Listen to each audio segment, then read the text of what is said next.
Hello दोस्तों, नमस्कार। जय श्री राम। रामचरितमानस पाठ में आज फिर से आप सभी लोगों का स्वागत है और हम फिर से शुरुआत कर रहे हैं। अभी तक हमने 265 पृष्ठ तक पढ़ा था और आज से हम शुरुआत करेंगे 266 पृष्ठ से आगे पढ़ेंगे। तो इस रामचरितमानस पाठ में 266 से 270 पेज तक आज हम पढ़ने वाले हैं। आइए शुरुआत करते हैं। मंगल भवन अमंगल हारी, द्रबहु सुदशरथ अजिर बिहारी। राम सिया राम, सिया राम, जय जय राम। आज की शुरुआत पृष्ठ क्रमांक 266 से है। दोहा से शुरुआत है, जहां धनुष टूट गया है और परशुराम जी आ गए हैं और उसके बाद का प्रसंग है।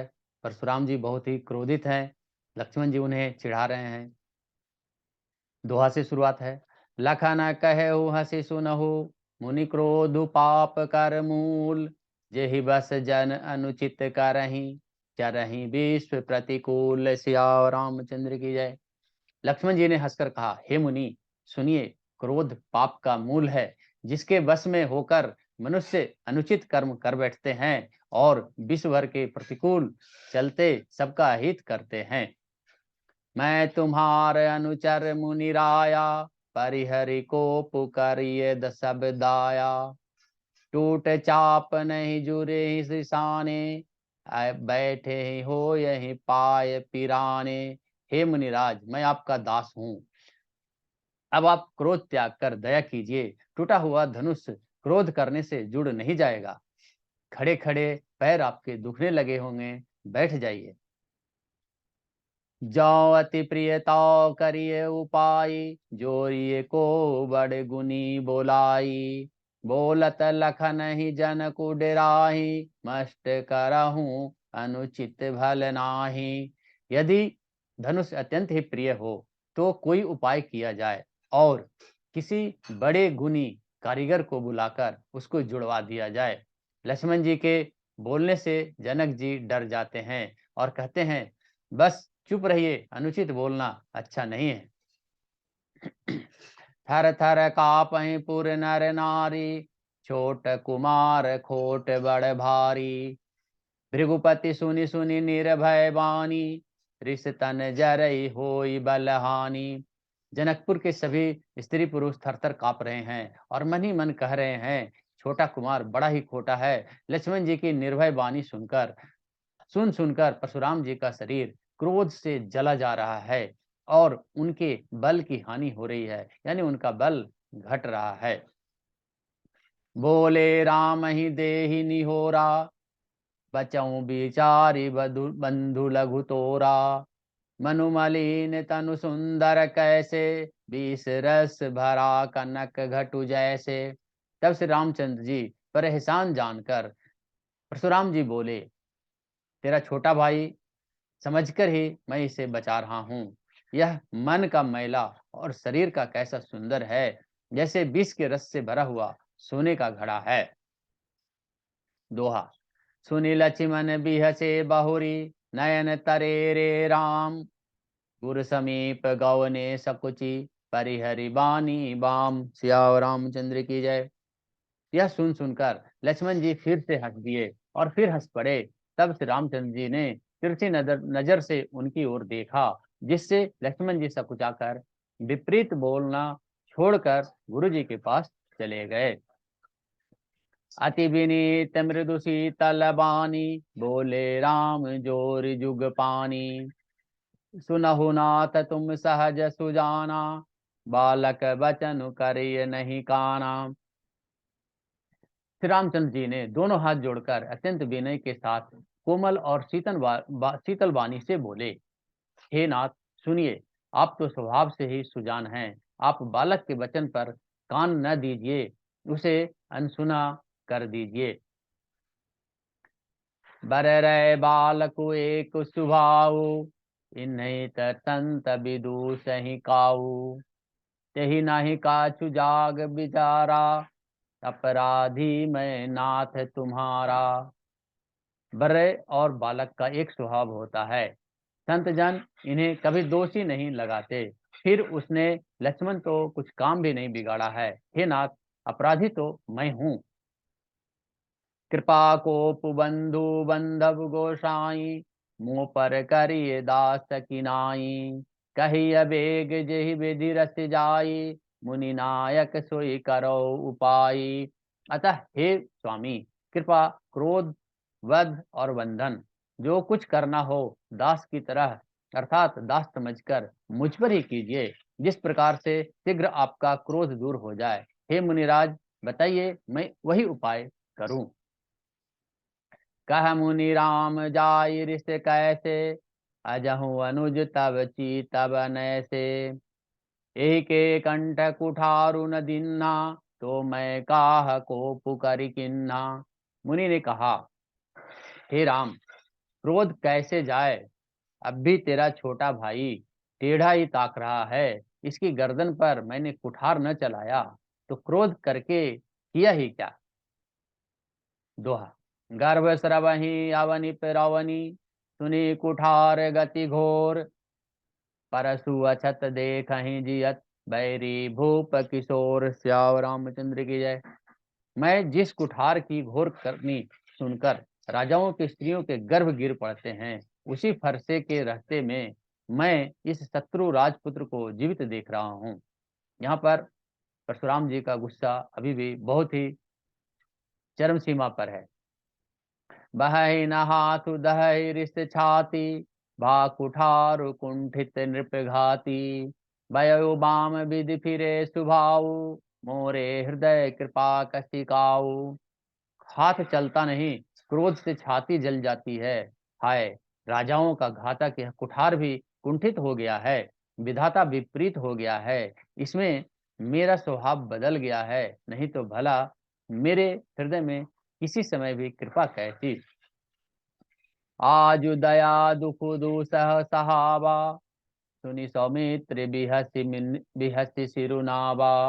बाव कृपा मूर्ति अनुकूला, बोलत बचन झरत जनु फूला।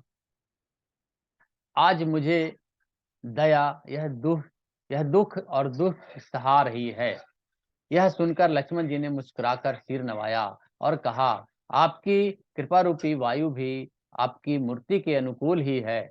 वचन बोलते हैं मानो फूल झड़ रहे हैं। जो पै कृपा जरहि मुनि गाता, क्रोध भय तनु राख विधाता। देखु जनक हटि बालक एहि, किन्न चाहत जड़ जमपुर गेहि। हे मुनि, यदि कृपा करने से आपका शरीर जल जाता है तो क्रोध होने पर तो शरीर की रक्षा विधाता ही करेंगे। परशुराम जी ने कहा, हे जनक, देख यह मूर्ख बालक हट करके यमपुरी में निवास करना चाहता है, यमपुरी में घर बनाना चाहता है, यमपुरी जाना चाहता है। बेगी कारहूं किन आखिन ओटा, देखत छोट खोट नृपुटेटा। बिहसे लखनु कहा मन माही, मुंदे आँखि कतहु को नाही। शीघ्र ही इसकी आंखों की ओट क्यों नहीं करते, यानी इसको अपने हमारी आंखों से दूर क्यों नहीं करते। यह राजपुत्र देखने में छोटा है पर है बड़ा खोटा। लक्ष्मण जी ने हंसकर मन ही मन कहा, आंख मूंद लेने पर कहीं कोई नहीं है। दोहा। परशुराम तब राम प्रति, बोले उर अति क्रोधु। शंभु सरासनु तोरि सठ, करति हमार प्रबोधु। श्यावर रामचंद्र की जय। तब परशुराम जी ने हृदय में अत्यंत क्रोध करके और क्रोध भरकर श्री राम जी से बोले, अरे सठ, तू शिव जी का धनुष तोड़कर उल्टा हम ही को ज्ञान सिखाता है। बंधु कहा बंधु कहूँ कटु समंत तोरे, तू छल विनय करसि कर जोरे। करु परितोषु मोर संग्रामा, नाही तछाड़ कहाउ बरामा। तेरा यह भाई तेरी ही सम्मति से कटु वचन बोलता है और तू छल से हाथ जोड़कर विनय करता है। या तो युद्ध में मेरा संतोष कर, नहीं तो राम कहलाना छोड़ दे। छलु तजी करहि समरु श्री विद्रोही, बंधु सहित न तमारउ तोही। भृगुपति बकहि कुठारु उठाए, मन मुस्काहि राम सिर नाये। अरे शिवद्रोही, छल त्याग कर मुझसे युद्ध कर, नहीं तो भाई सहित तुझे मार डालूंगा। इस प्रकार परशुराम जी कुठार उठाए बोलते जा रहे हैं, बकते जा रहे हैं और श्री रामचंद्र जी सिर झुकाए मन ही मन मुस्कुरा रहे हैं। गुनह लखन कर हम पर रोषु, कतहु सुधाउ ते बड़ दोषु। टेढ़ जानि सब बंदई काहू, वक्र चंद्र महि गरसन राहु। श्री रामचंद्र जी ने मन ही मन कहा, गुनाह दोष तो लक्ष्मण का और क्रोध मुझ पर करते हैं। कहीं कहीं सीधेपन में भी बड़ा दोष होता है। टेढ़ा जानकर सब लोग किसी की भी वंदना करते हैं, टेढ़े चंद्रमा को राहु भी नहीं ग्रसता है। राम कहे हुरिस तजिय मुनीसा, कर कुठारु आगे यह सीसा। जेहि सि जेहि रिस जाय करिय को सोई स्वामी, मोहि जानिए आपन अनुगामी। श्री रामचंद्र जी ने प्रकट से कहा, हे मुनीश्वर, क्रोध छोड़िए, आपके हाथ में कुठार है और मेरा यह सिर आगे है। मेरा यह सिर आगे है। जिस प्रकार आपका क्रोध जाए, हे स्वामी, वही कीजिए। मुझे अपना अनुचर जानिए, मुझे अपना आप दास जानिए। प्रभु ही सेवकाय समरु, कस तजहु विप्र बर रोषु। बेसु बिलो के कहे सु कछु, बालकौ नहीं दोषु। सियाओ रामचंद्र की जय। स्वामी और सेवक में युद्ध कैसा। हे ब्राह्मण श्रेष्ठ, क्रोध को त्याग दीजिए। और आपका वीरों सा वेश देखकर ही बालक ने कुछ कह डाला था, वास्तव में उसका भी कोई दोष नहीं है। देखि कुठार बान धनुधारी, भय लरि कहीं ऋष बिरु बिचारी। नाम जान पै तुम्हें न चिन्हा, बस सुभाए उतरित ही दिन्हा। आपको कुठार, बाण और धनुष धारण किए देखकर और वीर समझकर बालक को क्रोध आ गया। वह आपका नाम तो जानता था, पर उसने आपको पहचाना नहीं। उसने अपने वंश रघुवंश के स्वभाव के अनुसार उसने उत्तर दे दिया। जो तुम आवते हो मुनि की नाई, पद रज शीर सी सुधरत गोसाई। छुमहु चूक अनजानत केरी, कहीं विप्र उर कृपा घनेरी। यदि आपकी मुनि की तरह आते तो हे स्वामी, बालक आपके चरणों की धूलि सिर पर रखता। अनजाने में वह भूल के कर दिया और उस भूल की क्षमा कर दीजिए। ब्राह्मण के हृदय में बहुत अधिक दया होनी चाहिए। हम ही तुम्हें सरि बरि कसी नाथा, कहु न कहाँ चरण कह माथा। राम मात्र लघु नाम हमारा, परसु सहित बड़ नाम तुहारा। हे नाथ, हमारी और आपकी बराबरी कैसी। कहिए न कहाँ चरण और कहाँ मस्तक, कहाँ मेरा राम मात्र छोटा सा नाम और आप कहीं परशु सहित बड़ा नाम है।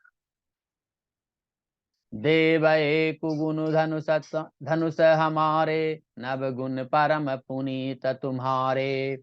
सब प्रकार हम तुम सनहारे, क्षमहु विप्र अपराध हमारे। हे देव, हमारे तो एक ही गुण है, धनुष है, और आपके परम पवित्र सम दम तप शौच क्षमा सरलता ज्ञान विज्ञान और स्तिकता, ये 9 गुण हैं आपके।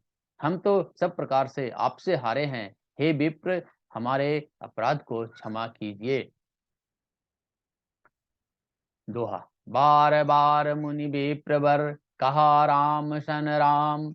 बोले भृगुपति सरस हसी, तहु बंधु समबाम। सियावर रामचंद्र की जय। श्री रामचंद्र जी ने परशुराम जी को बार बार मुनि और विप्रवर कहा। तब भृगुपति परशुराम जी कुपित होकर अथवा क्रोध की हंसी हंसकर बोले, तू भी अपने भाई के समान ही टेढ़ा है।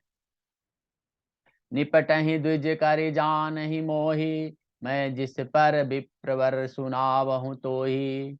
चाप श्रुवा सरसु आहुति जानू, कोपि मोर अति घोर कृशानु।